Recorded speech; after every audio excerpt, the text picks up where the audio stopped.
breaking news আপুনিও বন্দুকৰ লাইসেন্সৰ বাবে কৰিছিল নেকি আবেদন ফেব্ৰুৱাৰী মাহত দিয়া হ'ব বন্দুকৰ লাইসেন্স স্পৰ্শকাতৰ এলেকাত ফেব্ৰুৱাৰী মাহত প্ৰদান কৰা হ'ব বন্দুকৰ লাইসেন্স নিৰ্দিষ্ট সংখ্যক লোককহে দিয়া হ'ব লাইসেন্স মাৰণাস্ত্ৰৰ লাইসেন্সৰ বাবে আবেদন কৰা লোক বহুত আবেদন কৰা সকলোৱে নাপাব বন্দুকৰ লাইসেন্স যোগ্য আবেদনকাৰীৰ বাবে চলি আছে পৰীক্ষণ অতি শীঘ্ৰে দিয়া হ'ব লাইসেন্স প্ৰথম পৰ্যায়ৰ লাইসেন্স লাভ কৰিব অহা ফেব্ৰুৱাৰী মাহত স্পৰ্শকাতৰ এলেকাত ফেব্ৰুৱাৰী মাহত প্ৰদান কৰা হ'ব মাৰণাস্ত্ৰৰ লাইসেন্স একাংশ সংখ্যালঘু অধ্যুষিত অঞ্চলত খিলঞ্জীয়া লোক সুৰক্ষিত নহয় আৰু খিলঞ্জীয়া লোকসকলক সুৰক্ষা দিবলৈ এবাৰ ৰাজ্য চৰকাৰৰ ফালৰ পৰা বন্দুকৰ লাইসেন্স প্ৰদান কৰা হ'ব ফেব্ৰুৱাৰী মাহত দিয়া হ'ব লাইসেন্স ঘোষণা কৰিছে অসমৰ মুখ্যমন্ত্ৰী ডক্টৰ হিমন্ত বিশ্ব শৰ্মাই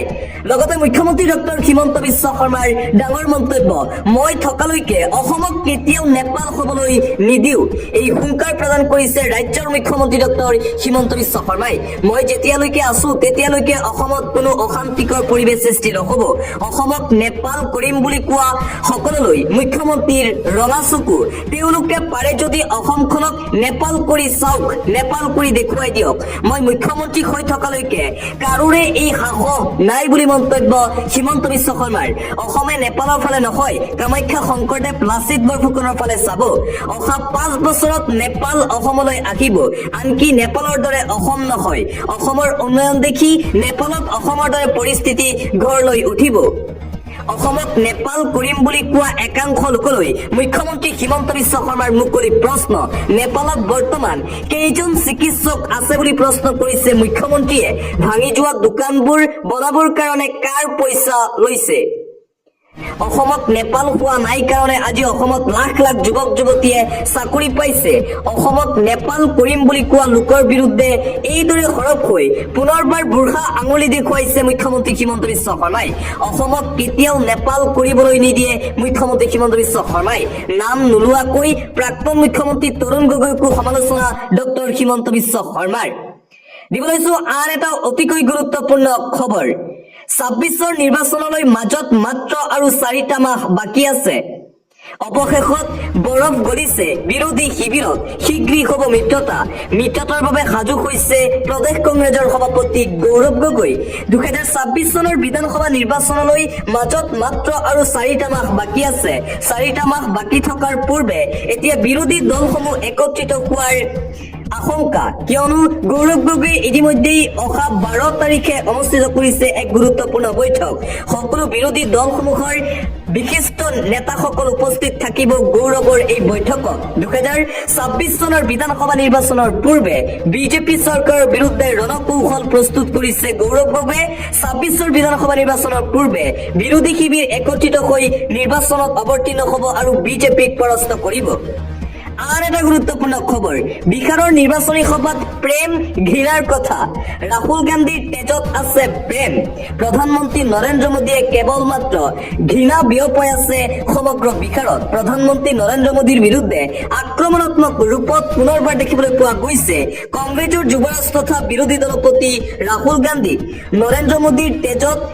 চিন্তাত ঘৃণা আছে তেওঁ বিভাজনৰ কথা চিন্তা কৰে প্ৰধানমন্ত্ৰী নৰেন্দ্ৰ মোদীয়ে যিমানখন নিৰ্বাচনী প্ৰচাৰ সভা চলাইছে সিমানখনতে কেৱল মাত্ৰ ঘৃণাসূচক মন্তব্য কৰিছে ইয়াৰ বিপৰীতে মোৰ তেজত প্ৰেম আছে হিন্দুস্তানক জোৰা লগাব বিচাৰো মই ইয়াই পাৰ্থক্য আৰু যুঁজ বিহাৰৰ কিষানগঞ্জৰ নিৰ্বাচনী প্ৰচাৰ সভাত অংশগ্ৰহণ কৰি এইদৰে প্ৰধানমন্ত্ৰী নৰেন্দ্ৰ মোদী আৰু বিজেপি এনডিএ চৰকাৰৰ বিৰুদ্ধে আক্ৰমণাত্মক ৰূপত দেখিবলৈ পোৱা গ'ল কংগ্ৰেছৰ যুৱৰাজ তথা বিৰোধী দলপতি ৰাহুল গান্ধী পৰৱৰ্তী খবৰ পবিত্ৰ তীৰ্থস্থানলৈ উত্তৰণ ঘটিছে সোণাপুৰৰ কমাৰকুছিস্থিত জুবিন ক্ষেত্ৰ যোৱা দেওবাৰে পুৱাৰে পৰা জুবিন ক্ষেত্ৰত পৰিলক্ষিত হৈছিল ব্যাপক জনসমাগমৰ প্ৰিয় শিল্পীৰ শোভা বিচাৰি জুবিন ক্ষেত্ৰলৈ